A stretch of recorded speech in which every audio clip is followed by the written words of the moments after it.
Let me tell you, this man was a womanizer. And amazingly, I met each one of them, The women. the women. Thank you so much. We are still with Pastor Susan Hope. And interesting, like I said, she is my friend.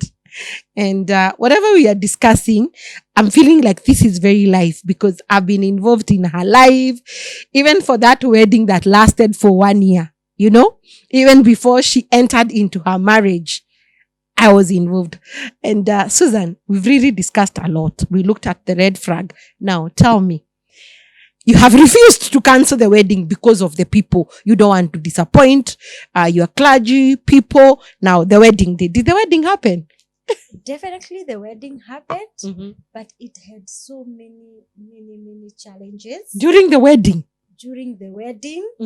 And you remember the first thing that happened, we had paid for the video man, and this video man was our friend, both of us, me and you, Dr. Becky, and he refused to come for the wedding.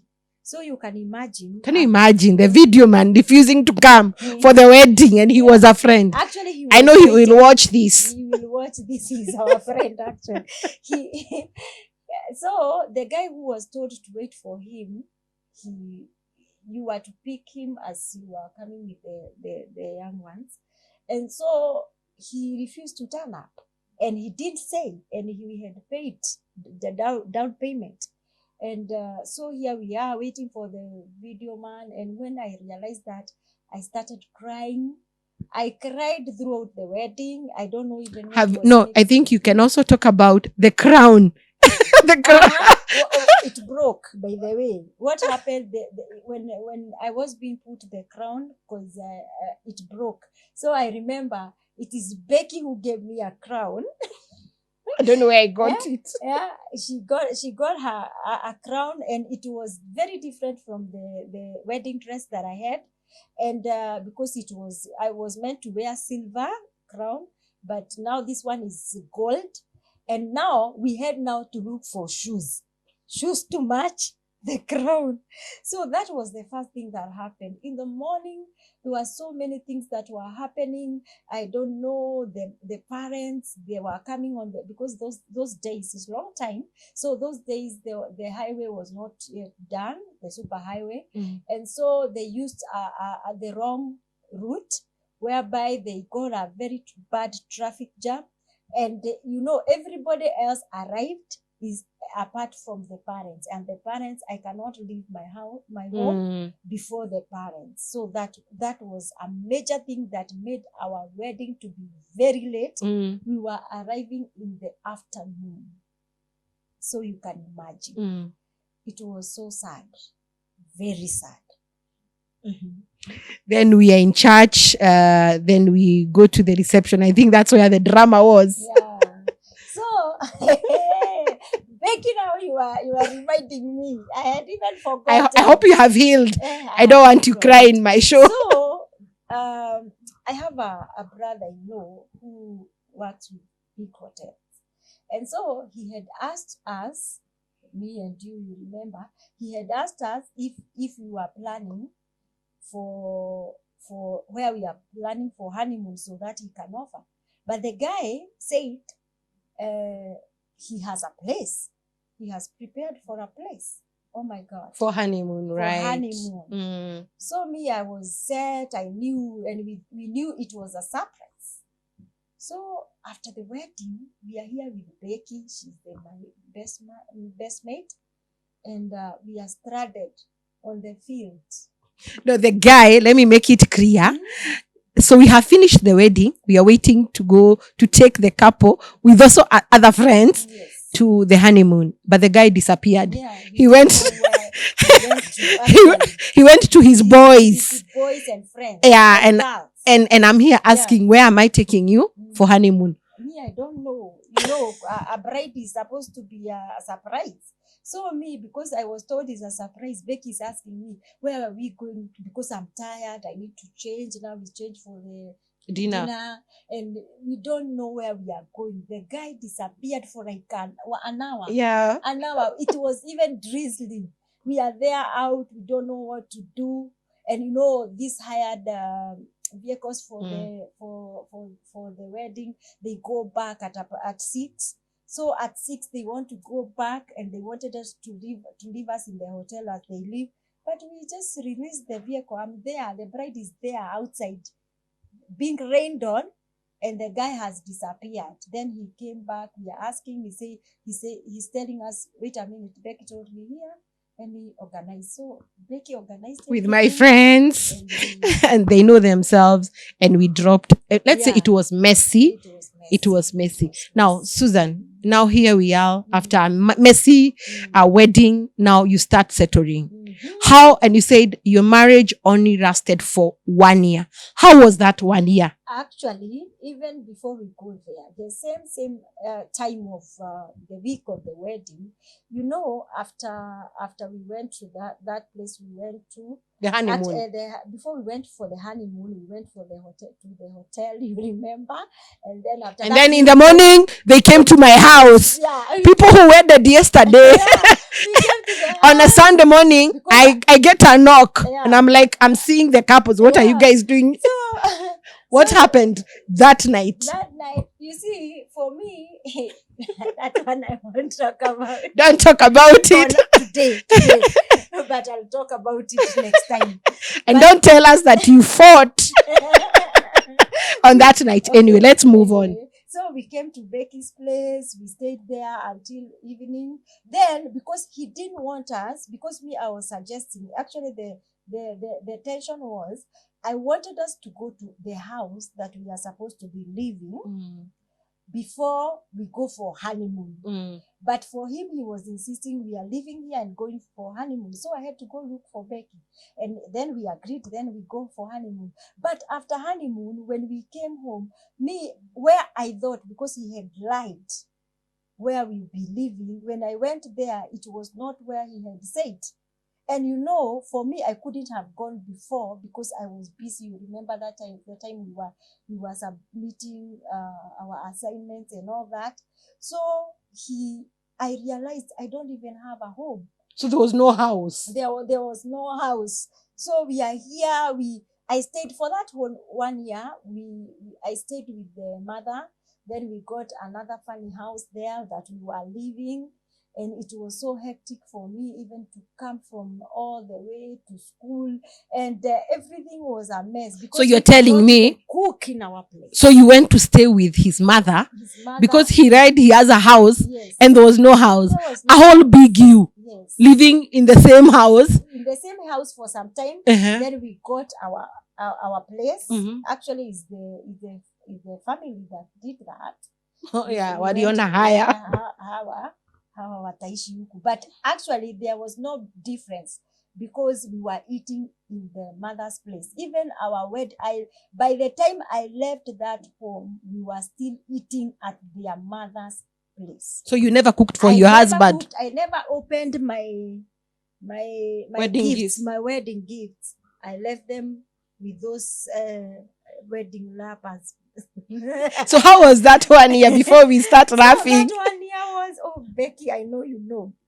Number one, let me tell you, this man was a womanizer.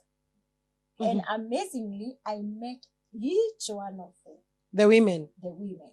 I could make sure that I carry my marriage certificate.